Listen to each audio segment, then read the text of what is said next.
हमारे सभी प्रेस के मेंबरान का बहुत बहुत आभार। आज हमने एक ख़ास पीसी बुलाई है।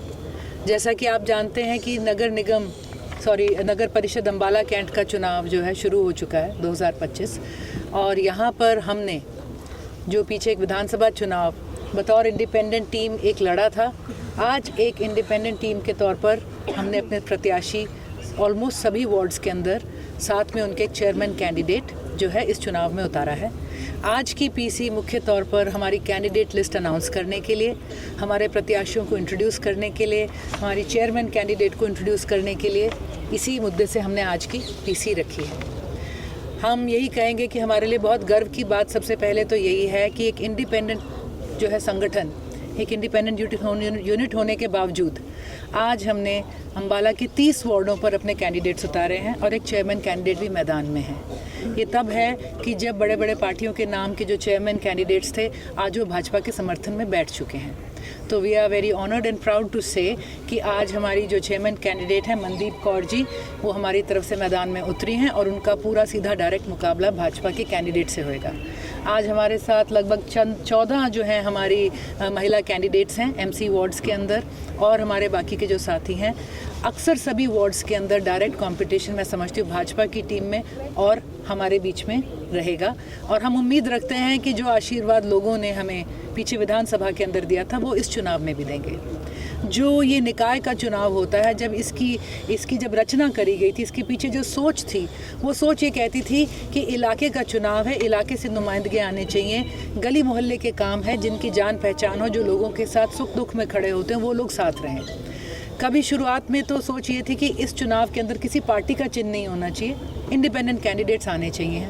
समय के साथ पार्टियां इसके अंदर अपने कैंडिडेट्स उतारने लग गई हैं और ये जो मैं कहूँगी एक सबसे छोटी सरकार का स्वरूप है, जो कि हम कहेंगे घर की सरकार की तरह, एक पारिवारिक सरकार की तरह होना चाहिए। तो कहीं ना कहीं इसकी पॉलिटिसाइजेशन हो गई थी। आज अगेंस्ट ऑल ऑड्स सारी बातों को मद्देनज़र रखते हुए हम अपने 30 कैंडिडेट जब अनाउंस कर रहे हैं तो हम ये भी कहेंगे कि हमारे कुछ वार्ड्स थे जहाँ पर एक से ज़्यादा कैंडिडेट्स थे, कुछ वार्ड्स के अंदर हम सामंजस्य बिठाने में जो है सफल रहे, कुछ में हम नहीं बिठा पाए। हम अपने उन सभी साथियों का आभार व्यक्त करते हैं जो अपने दूसरे साथी के पक्ष में बैठ गए और उन्होंने परिवार की ताकत को भी बढ़ाया और अपना आशीर्वाद दिया है। और हम अपने हर उस साथी से जिसे हम मना नहीं पाए, चाहे वो इस चुनाव में हमसे विमुख हो गया हो, हम उनसे माफ़ी भी मांगते हैं कि हम एक ऐसी सिचुएशन नहीं बना पाए जहां सबको हम एडजस्ट कर पाते। तो आज जब चुनाव चिन्ह मिल जाएंगे, चुनाव का आगाज़ हो जाएगा। अगले 9 दिन में हमें पूरा भरोसा है कि हमारे सारे कैंडिडेट्स, उनके साथ ही हमारी टीमें एक धुआंधार चुनाव जो है अम्बाला के अंदर लड़ेंगे और हमारी टीम अपने इंडिपेंडेंट सिंबल्स के ऊपर एक बहुत खूबसूरत जीत दर्ज करेगी। तो मैं अब समय लेती हूँ अपने सभी कैंडिडेट्स को, एक बार मैं नाम लूँगी। हमारे कैंडिडेट एक बार खड़े होके सबको जो है संबोधित, मतलब सबको नमस्कार भी इसके अंदर कर देंगे।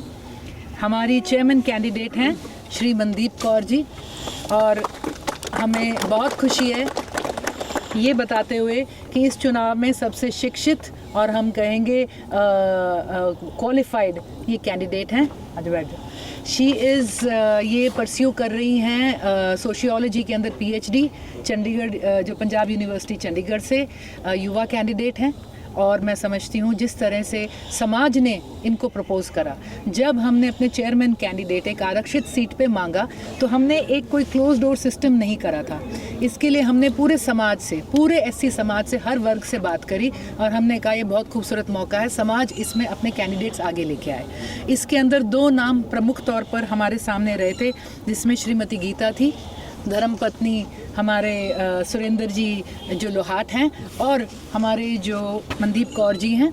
तो ये भी हमारे लिए बड़ी अच्छी बात रही कि दोनों कैंडिडेट्स में आपस में बात करके समाज की भाईचारे की गरिमा को रखते हुए और एक डिसीजन लिया कि मनदीप ये चुनाव लड़ेंगे और गीता जी हमारा एक वार्ड का चुनाव लड़ रही हैं। वार्ड नंबर 1 से हमारे कैंडिडेट हैं श्री रंजीत कुमार सोनू जी, सोनू गुज्जर के नाम से वो जाने जाते हैं। वार्ड नंबर 2 से हमारे कैंडिडेट हैं श्रीमती रुचि चौधरी, यहाँ पर है। वार्ड नंबर 3 से हमारी कैंडिडेट हैं श्रीमती लता रानी, हमारे वार्ड नंबर 4 से जो कैंडिडेट हैं श्रीमती गीता, सुरेंद्र लोहाट जी की मिसेस। वार्ड नंबर 5 से हमारे कैंडिडेट हैं श्री सुशील कुमार जी। वार्ड नंबर 6 से हमारे कैंडिडेट हैं श्री संदीप शर्मा दीपी जी, वो इस वक्त एसडीएम ऑफिस के अंदर हैं अपने सिंबल के लिए। वार्ड नंबर 7 से हमारे कैंडिडेट हैं श्री सुरेंद्र शर्मा जी। वार्ड नंबर 8 से हमारे कैंडिडेट हैं श्री रोहताश लाल बत्रा जी।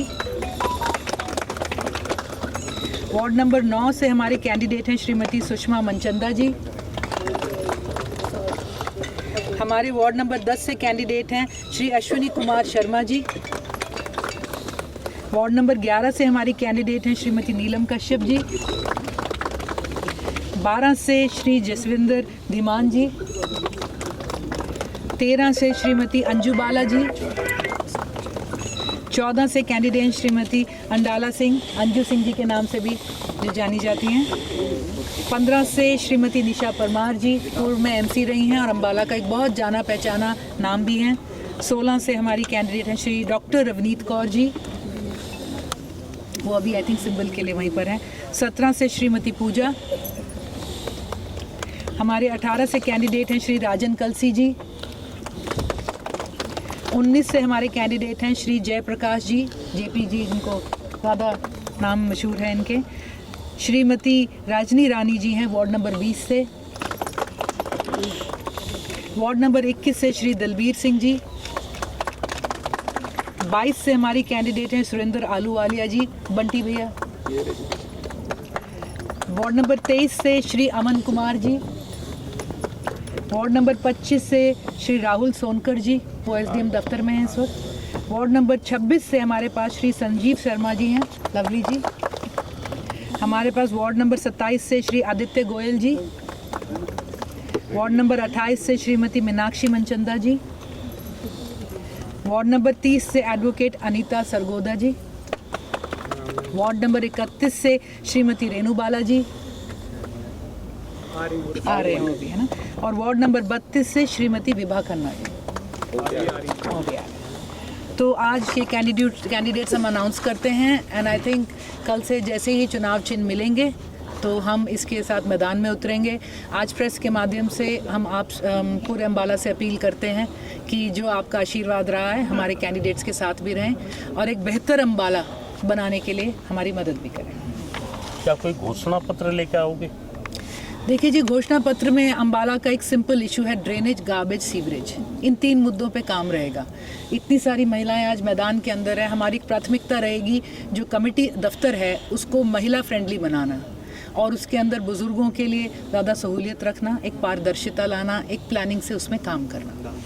चुनाव 7 साल लेट है, उसके पीछे के कारणों को भी लोगों को बताओगे? देखिए, चुनाव पहले हम एक निगम थे, निगम जब तोड़ा गया तो एक नया परिसीमन करा गया। जब परिसीमन करा गया तो उसमें निष्पक्षता को आधार नहीं बनाया गया। पहले परिसीमन के अंदर जहां नक्शे बड़े सीधे और क्लियर थे, असल में जब अंदर देखा गया तो वार्ड्स के अंदर बहुत ज़्यादा डिस्क्रिपेंसी थी, जिसमें अनेक नियमों को ताक पे रखा गया। एक रूल होता है कि एक वार्ड से दूसरे वार्ड की पॉपुलेशन में बहुत ज़्यादा फ़र्क नहीं होना चाहिए। एक वार्ड था जिसमें 2700 का वोटर है, एक में 9700 वोटर हैं। कोई वार्ड ऐसा भी था उस वक्त जिसके अंदर वोटर ज़्यादा था, पॉपुलेशन कम थी। डेड वोट्स, रिपीटेड वोट्स का हमने इशू उठाया। तो उसके बाद एक एडहॉक कमेटी बनाई गई। उन्होंने कहा एडहॉक कमेटी इसके परिसीमन को दोबारा करेगी। हर स्टेज पर हमने इशू को एडमिनिस्ट्रेशन के आगे चैलेंज किया और जब हमें लगा कि इंसाफ नहीं किया जा रहा तो हम इसे लेके कोर्ट गए और हाई कोर्ट तक गए। हर स्टेज के ऊपर हमारे मुद्दों को अपहेल्ड भी करा गया। जब नई एडहॉक कमेटी बनाई गई तो उसके अंदर एक रूल है कि डिफरेंट इंटरेस्ट ग्रुप से आपको उसमें लोग लेने हैं। उसमें कोई महिला नहीं बिठाई। पूर्व पार्षद के नाम पे आपने लास्ट बॉडी से जो है हर पार्टी का व्यक्ति नहीं लिया, आपने पूर्व कमेटियों के व्यक्ति ले लिए जो कहीं ना कहीं कभी ना कभी भाजपा से संबंधित थे। हमने एडहॉक कमेटी को चैलेंज करा, आज तक सरकार इसका कोई जवाब नहीं दे पाई है। फिर जब एडहॉक कमेटी की पहली रिजर्वेशन वार्ड्स की निकली तो उसमें पता चला कि बीसी को रिजर्वेशन ही नहीं दिया है। तब भी हम कोर्ट में गए कि अम्बाला के अंदर 2 सीटों पे बीसी रिजर्वेशन बनता था बाय लॉ। उसके बाद जब बीसी रिजर्वेशन लाए हैं और इस वक्त भी चुनाव के अंदर कायदे से अम्बाला के 32 वार्ड के अंदर 9 वार्ड जो हैं वो एससी रिजर्व होना चाहिए थे, जबकि सिर्फ 7 करे गए हैं। तो इन मुद्दों को लेकर एक निष्पक्ष चुनाव कराने की ख्याल से, जब आधार ही निष्पक्ष नहीं है, वार्ड बंदी निष्पक्ष नहीं है, डिसाइड करने वाली कमिटीज़ निष्पक्ष नहीं है, तो हमने इस चीज़ को चैलेंज करा। कोर्ट्स ने हमें अपहोल्ड करा और मीटिंग दर मीटिंग सरकार या तो समय मांगती रही या वो अपना पक्ष क्लियर रख नहीं पाए। तो इन चीज़ों को लेके मैं समझती हूँ कि चुनाव इस पॉइंट पे आया है, जबकि वो पुराने मैटर्स अभी भी सब जुडिस हैं और उसमें जुलाई की तारीख लगी है। इतने में ये नोटिफिकेशन निकाल दी जिसमें हमने ये भी सवाल सरकार से उठाया कि जब मैटर सब जुडिस है और जब हमारा एससी रिजर्वेशन पूरा नहीं हुआ है तो how are we going ahead. लेकिन चुनाव आगे बढ़ रहा है, हम चुनाव के लिए भी पूरी तरह से तैयार थे, तो we are in the field and let us see उसके ऊपर कोर्ट का आगे रूलिंग क्या रहता है। कुछ जो प्रादेशिक दल हैं, हाँ जी, प्रादेशिक क्या, राष्ट्रीय दल भी इस मैदान में नहीं उतरे हैं अब की बार चुनाव के अंदर। हम ये कहेंगे कि हम इंडिपेंडेंट हैं, अम्बाला के लिए उतरे हैं, जो भी समर्थन देता है उसका हम स्वागत करते हैं, चाहे वो हमारे चेयरमैन कैंडिडेट है, हमारे वार्ड्स में कैंडिडेट हैं, और बस ये है कि हमारा लक्ष्य एक हो, एक बेहतर अम्बाला हम सब ने मिलकर बनाना है। मैं भी सब कहते हैं मैं तूफान के आगे कोई खड़ने नहीं देंगे। तूफान है तो हम वो परिवार हैं जो हमेशा उस तूफान के आगे आज तक खड़ा रहा है और इस चुनाव में भी ये परिवार ही आगे इकट्ठा खड़ा हुआ है। वैसे तूफानों की ये भी तासीर होती है कि दूसरे का घर बर्बाद करते तो अपना भी उजाड़ ही जाते हैं, तो कहीं ना कहीं आज हमें उस पार्टी में ये देखने को मिल रहा है। कैंट में आज चर्चा थी, कई जगह में गया कि चित्रा का श्राप कांग्रेस को ले लूँगा। इसके ऊपर तो हम क्या कहें जी, वो चित्रा का है कि कांग्रेस का अपना ही कुछ कर्म है, ये तो हम कुछ कह नहीं सकते, पर मैं समझती नियतों को फल लगते हैं। ऑनेस्टी से जो सिस्टम, जो संगठन, जो साथी, जो परिवार नहीं चलेगा उसका कहीं ना कहीं आगे जाके मैं समझती हूँ लुढ़कना या अटकना होना ही होना है इसमें। भाजपा का लिस्ट एक कांड चलता रहा लगातार। आई एम वेरी ग्लैड हमने एक ही लिस्ट करी है और हमने आखिरी मिनट तक अपने सब भाइयों को साथ लेने की पूरी कोशिश करी। जिन वार्ड्स के अंदर बात नहीं बन पा रही थी, हम आखिरी मिनट तक हमारी कोशिश रही कि हम सबको इकट्ठा कर लें। पर ये भी कमाल की बात है कि भाजपा जैसी राष्ट्रीय स्तर की पार्टी जहाँ पर अनुशासन और संगठन का जो इतना बड़ा जो कहते हैं ना दम भरा जाता है, उसको मजबूर होना पड़ा, एक बार नहीं, दो बार नहीं, 3 बार उन्हें अपनी लिस्ट में संशोधन करना पड़ा। मैडम, अगर आपकी पार्टी के कैंडिडेट जीत कर आते हैं तो किस तरह से, जिस प्रकार से सेंटर में भी बीजेपी की सरकार है और यहाँ पर भी बीजेपी की सरकार है, तो कैसे आप में तालमेल बनेगा और कैसे काम किए जाएंगे? देखिए, हम समझते हैं हम अम्बाला की जो एक छोटी सरकार यहाँ पर जो बॉडी बनेगी, और ये हम समझते हैं कि इसके अंदर हमें केंद्र से भी और प्रदेश से भी पूरा समर्थन जो है नियम से भी, नीति से भी और नीयत से भी मिलना ज़रूर चाहिए। हम इसी उम्मीद से उनसे हम ये उम्मीद भी रखते हैं और इसी भरोसे के साथ हम उतरे हुए हैं। क्या सभी काम करा पाएंगे सरकार के उनके उससे? 100% हमें पूरा विश्वास है यहाँ पे, क्योंकि जो चुने हुए नुमाइंदे हैं उनके कुछ अधिकार होते हैं। जब प्रोग्रेस का बजट आएगा तो वो उनको भी मिलेगा, वो निष्पक्षता से लगे। ये ना हो कि जो वार्ड प्रधान बने हुए हैं उनकी अपनी गलियाँ, अपनी नालियाँ, अपनी सीवरेज ठीक हो रही हो, बाकी वार्ड परेशान हो, कूड़े के जो ढेर हैं इनको हैंडल कैसे करें। तो हमें पूरा विश्वास है अगर इस चुनाव में हम सब एक होकर उतरे हैं और इस ताकत के साथ, तो आगे काम कराने में भी ये ताकत बरकरार रहेगी। अब की बार बीजेपी में भी गुटबाजी देखने को मिल रही है, क्या उसका फ़ायदा कुछ मिलेगा? देखिए, गुटबाजी जहाँ भी होती है वो उस घर को डुबा ही देती है, और आज भाजपा में मेरे ख्याल से अम्बाला कैंट एक मिसाल बन गया है भाजपा की पूरी कहानी के अंदर कि जितना यहाँ पर घमासान देखा गया है, जितने यहाँ पे फेर बदल हुए हैं, उठा पटक हुए हैं, जितनी बयानबाजियाँ हो रही हैं, तो मैं समझती हूँ कि ये पार्टी के लिए भी बहुत दुखद रहेगा आने वाले समय पे, एंड डेफिनेटली इसका नुकसान भाजपा को होगा।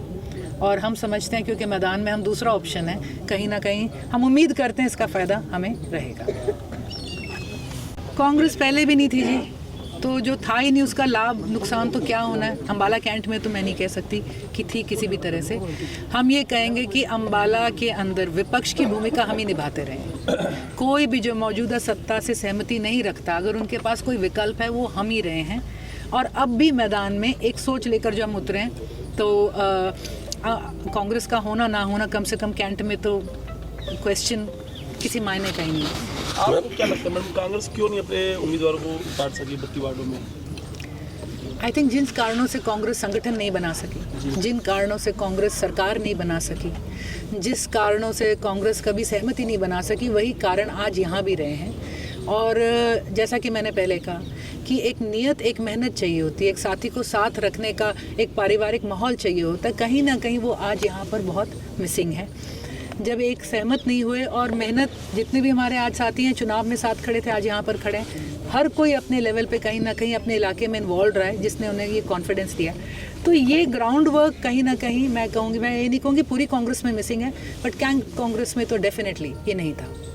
मैडम आपके भी दो वार्ड खाली हैं, उसका क्या कारण है इसके अंदर जो 2 वार्ड्स खाली ये रहे कि हम कैंडिडेट्स के अपने डॉक्यूमेंट्स पूरे नहीं कर पाए।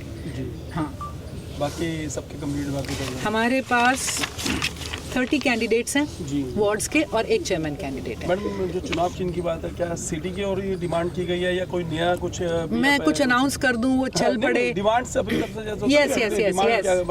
अपनी एक आपने डिमांड प्राथमिकता हमने अपने चेयरमैन के लिए सीटी मांगी है, कैंडिडेट्स के लिए कप प्लेट मांगा है। पर ये तभी आप कुछ लिखिएगा जब वो मुझे मिल जाए कहीं कुछ। आज हो जाएगा, हाँ डेफिनेटली। हमने यही कोशिश रखी, मैं दाद दूंगी हमारी एडमिनिस्ट्रेटिव टीम को भी, जिन्होंने सबके नामांकन पूरे कराए। हमने एक ऑफिस बना रखा था, सबके नामांकन के डॉक्यूमेंट्स कराए, और ये हम कह सकते हैं जो नामांकन हम दफ्तर में पहुंचा गए 30 वार्ड्स का, 30 के 30 पास हुए, किसी में कोई गड़बड़ नहीं रही। तो I think it was exemplary team work. दोनों आपके रिपीट हुए हैं, कपलेट भी मेरे पहले आपका आ चुका है और सिटी के Yes, भी हैं। yes, तो yes. सिटी मतलब आपको दोनों में किस में ज़्यादा हमें ये इशू था कि एक चेयरमैन के जो लिस्ट थी उसमें कप प्लेट नहीं था, जो पार्षदों की लिस्ट थी उसमें सीटी नहीं थी, तो it was just toss up. क्योंकि सीटी ने लास्ट इलेक्शन लड़ा है पूरे अम्बाला में, तो सीटियाँ बजवाई हैं। एक आपके विधानसभा चुनाव में चला असली कांग्रेस नकली कांग्रेस, तो अब आप इसमें अब जैसे नगर परिषद के चुनाव है, चुनाव चिन्ह पे तो कई जगह यमुनानगर पानीपत में लड़ रही है तो कांग्रेस, अम्बाला कैंट में नहीं लड़ रहे, तो अब आपको क्या लग रहा है कि असली कांग्रेस यहीं शिफ्ट हो गई सारी या असली कांग्रेस खत्म ही हो गया कैंट में? देखिए मैंने ना इस पीसी के शुरुआत में कहा था कि ये एक परिवार है जो हर मौसम में इकट्ठा रहा है, और क्या हम असली कांग्रेस निकल गए, पीछे नकली रहेगी, हम नकली निकल गए, असली रहेगी, ये बातें हैं। आज मैं समझती हूँ अम्बाला कैंट में कांग्रेस ही नहीं रही, कोई सी भी आप ले लो इसके अंदर, और पार्टियाँ लोगों से बनती हैं, वो आज वहाँ पर नहीं है। पार्टी एक परिवार की तरह होती है, एक रिश्ता होता है, जब निभाएंगे तभी कुछ उसमें से निकाल पाएंगे।